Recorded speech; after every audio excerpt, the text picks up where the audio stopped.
website, we have got several other applications. We have something that is called EDDIE. It's the Educational Directory Demographical Information Exchange. Now you see why we say EDI. We can actually search for a school.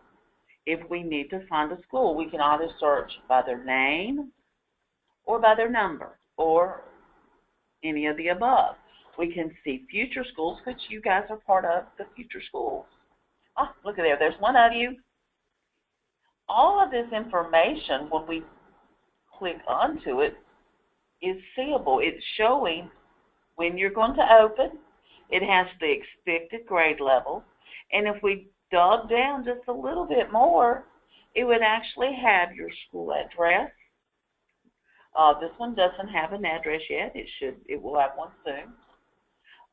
Here's Twin City. If you'll notice, all this information should be in EDI when we come to training, but if not, be sure that you have it available.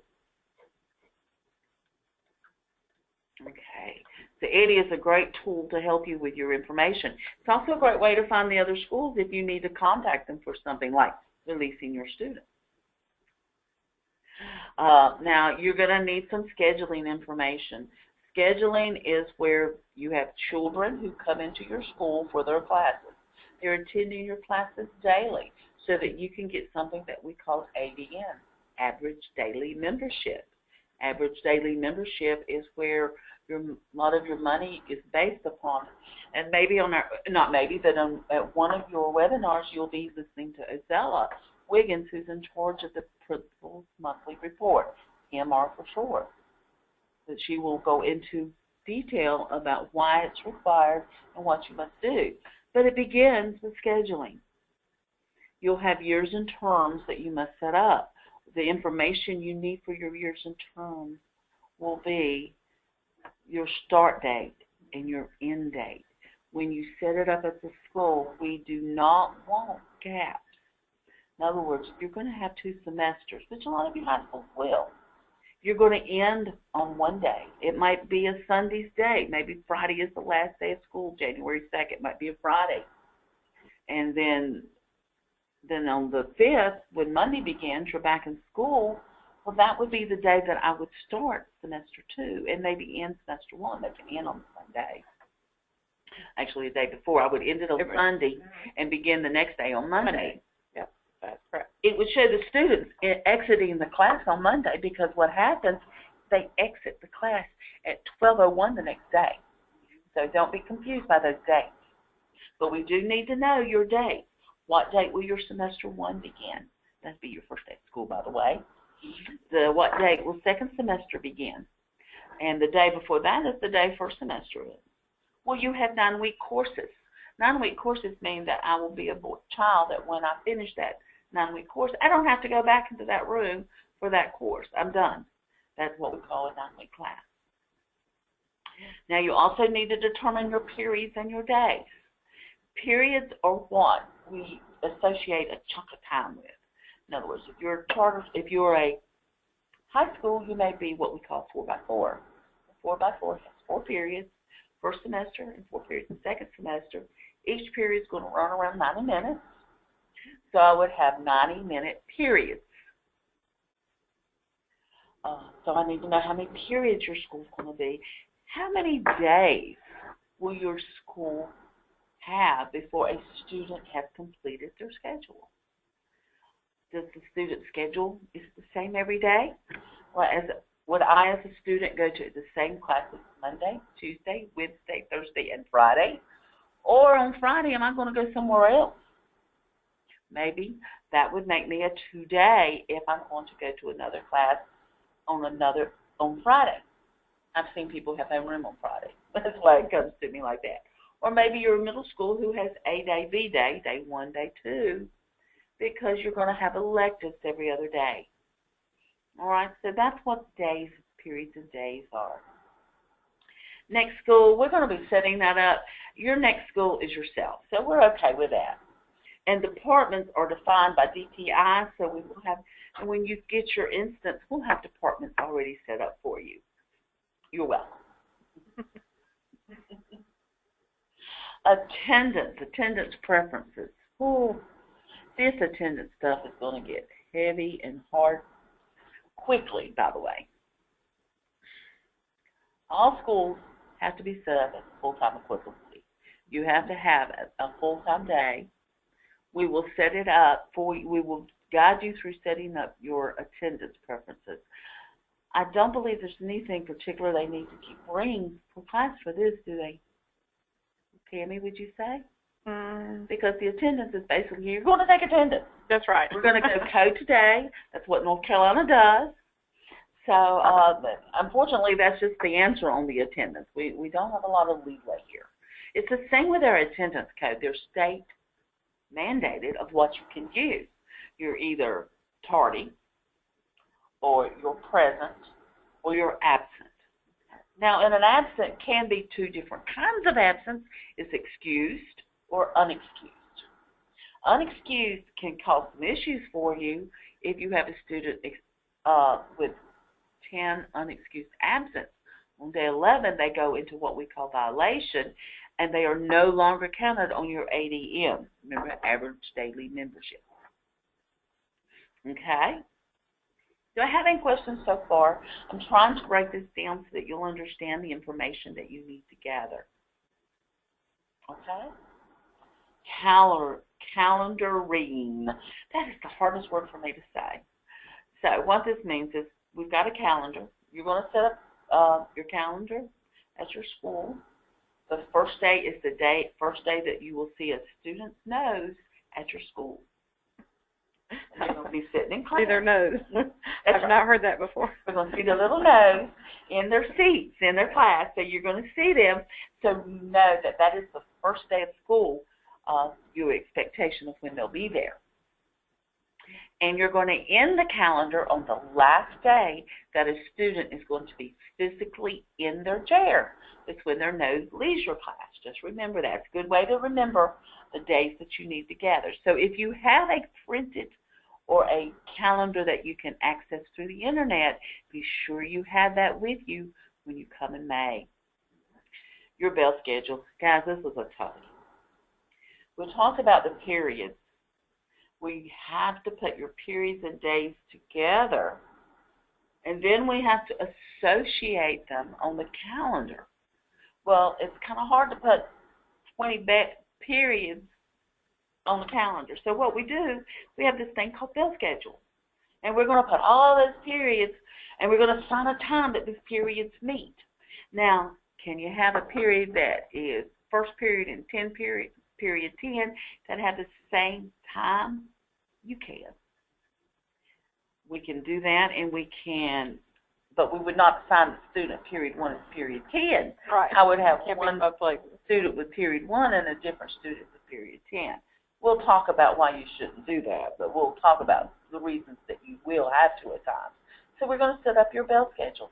So you need to know what time your classes begin and end when you come in May. Yeah.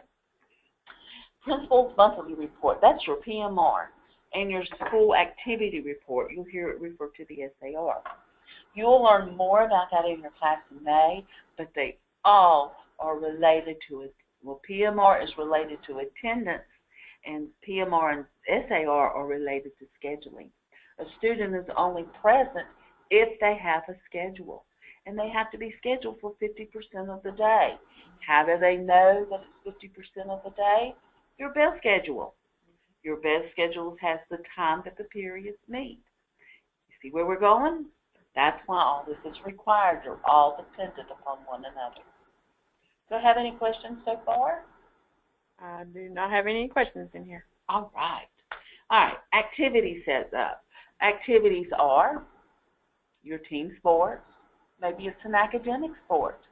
Maybe it's something like band booster, something as simple as a band booster.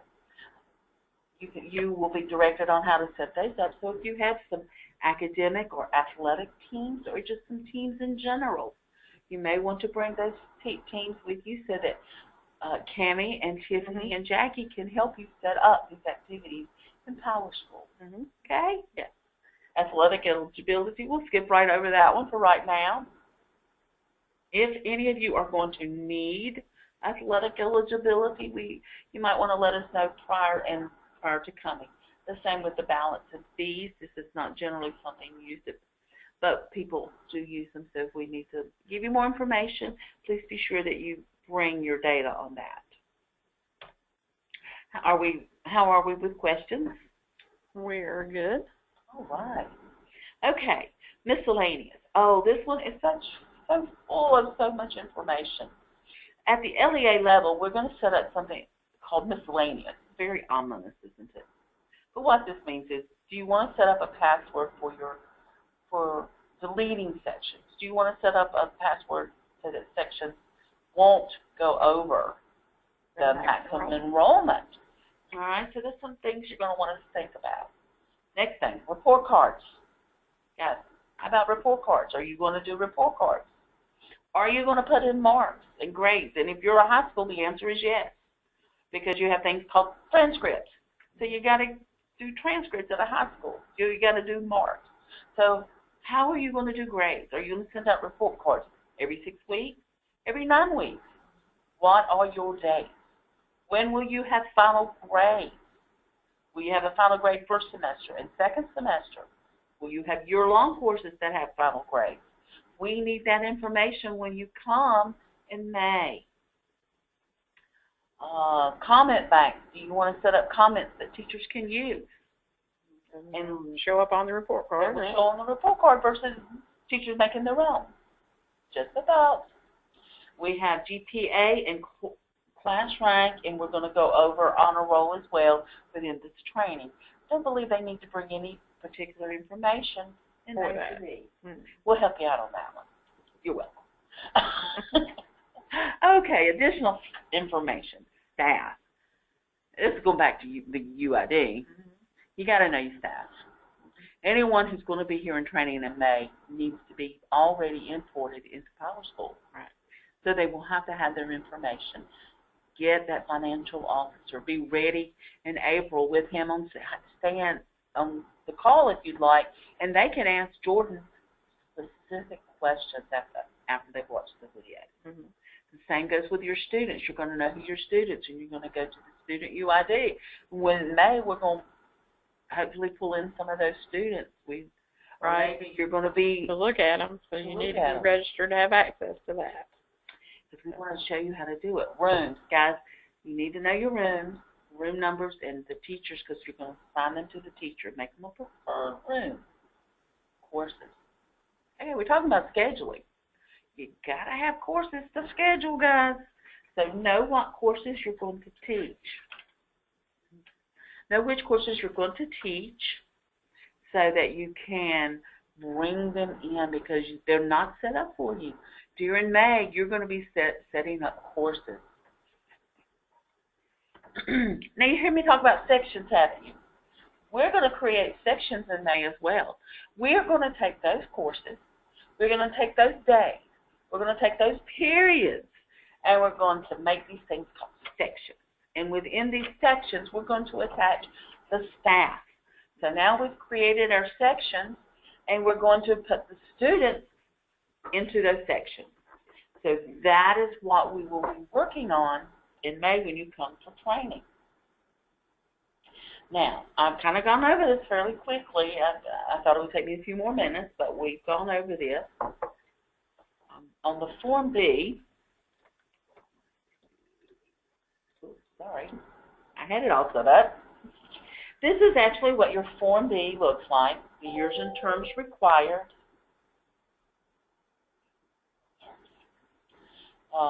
You have access to edit this form out on the Google Docs.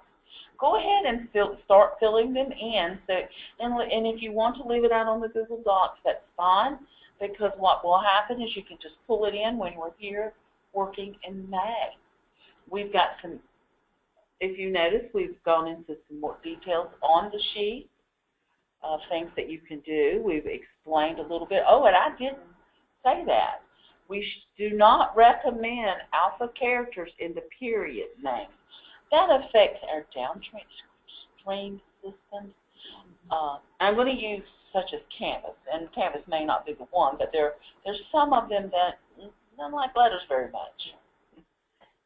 So anyway, just wanted you to be aware, and no numerical characters in the day. The days will come over as A, B, C, and D, E, and on, depending on how far many we want to get into. Oh, I have a problem loading that page. Oh no. I know. Google Docs. How wonderful. This is actually what the preference page looks like for you. We will be talking more about this in our class. Some of these things are set based on North Carolina reporting requirements.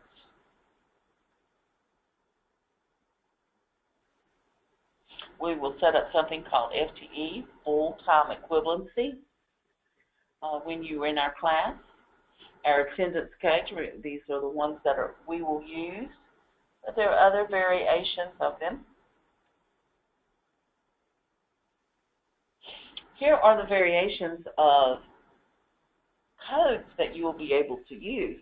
They're mapped to either, if you'll notice, they're mapped to absent excused, present tardy, absent unexcused. Those are the only things they can be, but what happens is if you're present, you're present. If you got a doctor's reason for being out of school, it's coded as an absent excused, even though you may choose 1A, 1B, or 1C. Any of these information, any of our absent codes that begin with a 2 are going to be unexcused. Anything with a 1 is excused. Right. And these are preset for you. Yep, and we should read this little thing at the top of that to let them know you cannot create. Oh, thank you. Cammie's been in the school not too long ago, about 2 years ago, so she remembers these. You cannot create additional codes without approval. And I'll tell you now, Ozella Wiggins is the person who must approve that. To approve that, you have to open a remedy ticket. Yeah. We probably should talk about opening a remedy ticket. Yeah. We need to include that, especially at our next one too. So, yep. At the end, go ahead. Cammie will let you know a little bit about that. Okay, so the remedy, we have a support desk here, and I was on that.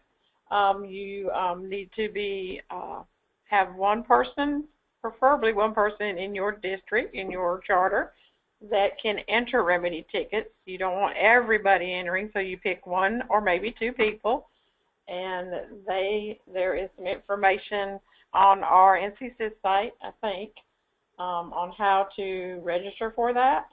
But we can also get you those links on how to register for that. And you do need to have your NCID to be able to access, and that's different from your UID. You need an NCID to access our remedy system.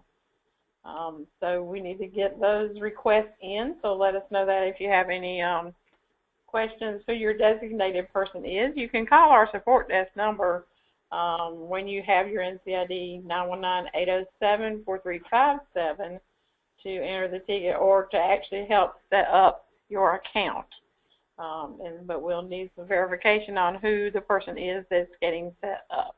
I hope that helps a little bit. Now, at our website, NCSIS, if you want to know, I love the search. I put it NCID, North Carolina ID, and this brings up student enrollment and withdrawal for beginners. Might be a good one for you to look at.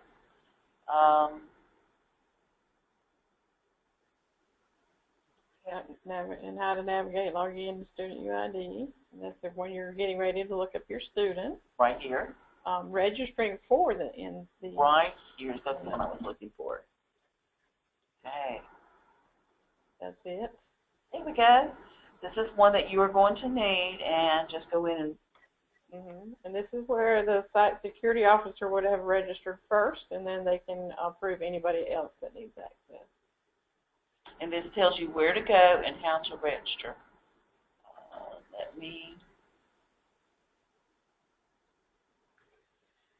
And if you visit our website, nc-sis.org, when you put it in the URL, it does need the www dot before it. So it's www.nc-sis.org. Okay. Trying to see if there's anything for remedy in here. Oh, that's what I went there for to begin with. Yep, there's actually, if you type remedy in the search. Right. Okay, and I'm going to search remedy. Home-based support center. Right here. Look at that. That is a nice site. So there you go. Go there and you get information on how to do this one. Again, see right here. Only contacts designated as contact leads are allowed to submit tickets. So if your teacher has an issue with their power teacher, they should come to the lead. They should not call that number directly or try to enter a ticket. They need to come to your chosen lead person to enter any issues with the systems that you are using, PowerSchool and PowerTeacher. And we do make the recommendation that the person who's going to be in charge of PowerSchool, working PowerSchool, be one of those people, because they're going to be the ones most likely that will be doing a lot of, at the beginning, doing a lot of the calling. Yeah. Because that's going to be their best support person, best support. Good point, Doris. Thank you. Now, the next person might want to be the financial officer, perhaps, someone like that. Okay. All right. I'm not seeing any questions yet. Okay. They're probably in shock. It's a lot. Do we have any other questions? I'm really excited about this. First time we've really offered this pre-Form B for people. I think it's very exciting, so you guys can be ready. Again, I'm going through Form B to be sure everything. See, here we're talking about the bell schedule, giving you some great examples. This is what the screen is going to look like. You do need to make the decision, though. Are you going to take meeting attendance, or are you going to take daily attendance? You do need to have that decision before coming, if you can in May. The difference is when you do meeting attendance, you must take attendance in every period of the day. And a student will have to be in those classes 50% of the time of the day. That's right. And usually your teachers are taking attendance on the meeting. And the teacher will take attendance on the meeting. The daily is where you assign a common period for all of the students. And it might be a homeroom period that you create. And everyone is assigned to a homeroom class, first period, but it's got to be the same period across the board in a student schedule where the daily attendance will be taken. And it can be a class. It just has to be the same period. Yeah, and I think most of the times you have a designated attendance person that then would enter the student as they exit during the day for their dentist appointment, and as they come back in after their dentist appointment. That's right. If you're doing daily attendance, you can do the check-in and check-out, which is actually the screen I'm showing right now. Look at that. Oh, okay. That's where we're setting up. This particular period is going to be my attendance period. If I check the use for daily attendance, and I give the time in and the time out, I'm actually going to say my school begins at 8 o'clock, ends at 3 o'clock. So anytime the child checks in and out during that time, you can enter that on the attendance screen. Yeah, that's cool. I'm glad you thought of that, Ms. Canning. Thank you. Again, PMR. Oh, I did forget when we were talking about PMR. Adela will let you know that months 1 and 2 will be looked at. They have 20 days. And they have to have 20 days. Those 2 months, and the better ADM of the month is what's used to get your money. You can do 185 days or 1,025 minutes. Reporting segments that's showing here, we typically don't use that. That is so if you wanted to do a report based on your PMR months, you can, but the PMR actually generates its own report. This is going to talk a little bit more about the activities and the information you need to bring. We go into fees and balances some as well. Oh, I love the miscellaneous. Here's our miscellaneous that gives you all the different things, and we'll go into this a great deal. Here's our final grade setup. You notice in this one right here, we've got an exam, a year-long exam. We have a final mark. We have 9-week quarters. It's when they give out report cards. They're going to have an S1, which is going to be a calculation between Q1 and Q2. They got an S2, which is going to be a calculation of Q3 and Q4. Their S1 will actually be a calculation of S1, S2, and their final exam. Okay?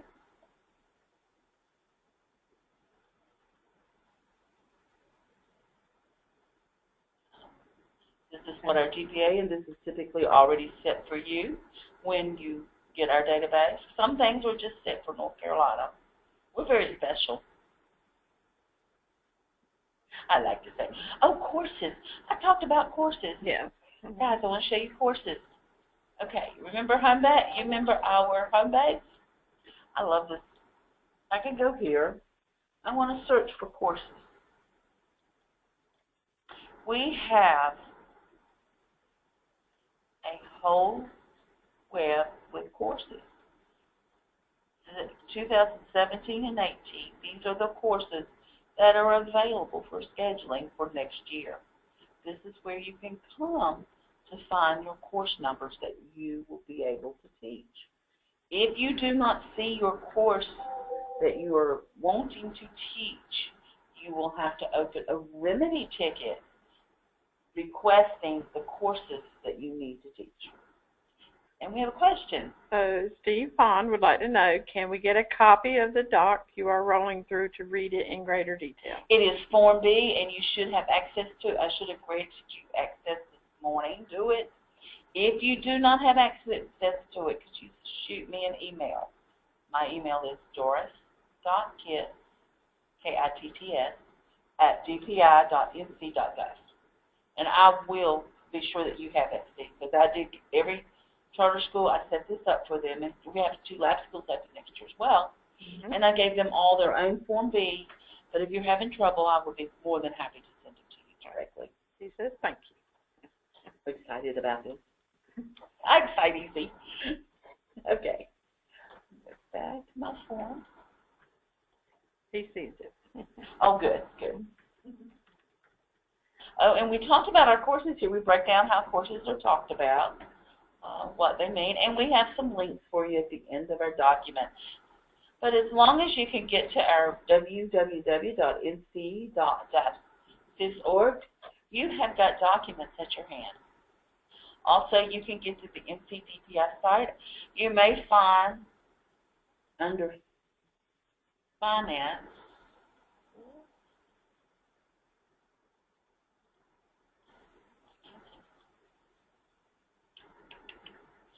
Student Accounting. They've changed the name on me. Under Student Accounting, we have got several manuals here. We've got our School Activity Report Manual, and we have the School Attendance and Student Accounting Handbook. Chapter 2. Chapter 2 is the chapter that, when I became a data manager, I was told that should be the one I live by. It has all the official rules for North Carolina. While charter schools are exempt from some things, some reporting they are not exempt from. So this will give you a better understanding of our enrollment codes and our withdrawal codes. And if you have any questions, do not hesitate, because if we need to pull Ozella, she is always happy to help you. Okay, we have a few more minutes. How are we doing? We're good. Okay. Oh, sorry. I keep going to the wrong screen. I'm used to Cammie being the projector. Okay. Well, I know we're ending just a few minutes early, but if you have no more questions. And have you gone through the whole Form B? I did. We have gone completely through 25 pages of Form B. So I'm excited. I can't wait to meet you. Probably a lot to take in. It is, and that's why we want to have another check-in in April. Yes. I'll always send that invitation. I had a few people say they had some issues signing up for it. We will resend that invitation for April. In April, April 19th, I think it's 1 to 2 or 2 to 3. We will have Jordan Kay in here. We'll try to bring in Tessa Parker. Hopefully she can participate. And if we need to, Dr. Williams can also participate if we need her here to answer any questions that you feel you need more answers to. So if you have some questions, please feel free to send them, and we will do our very best to answer them for you or to get an answer for you. My email and Cammie's both is part on the front page of our webinar that we will make available to you. All right. Okay? I have William. He says he has no questions, and he says thank you. I hope we don't have a deer in the headlight look out there with everyone. A lot to take in. It is a lot. So we're going to walk you through it. So we're right here for you. If you have any questions, just email us, and we'll get your Form B completed so you can be ready. We'll update it in April, and you can be ready for your May face-to-face training. So yeah, I'll be working on getting those UIDs and NCIDs for those that need them. That's the bear. That's the biggest obstacle we have run into with municipal training. Ensure that is done. And Jordan, again, like I said, we talked today, and he'll be here on the 19th to answer all of your questions. Yep. And Christina, we're looking forward to meeting all of you too. All right. Well, everyone, you have a wonderful day, and we'll see you soon. See you soon.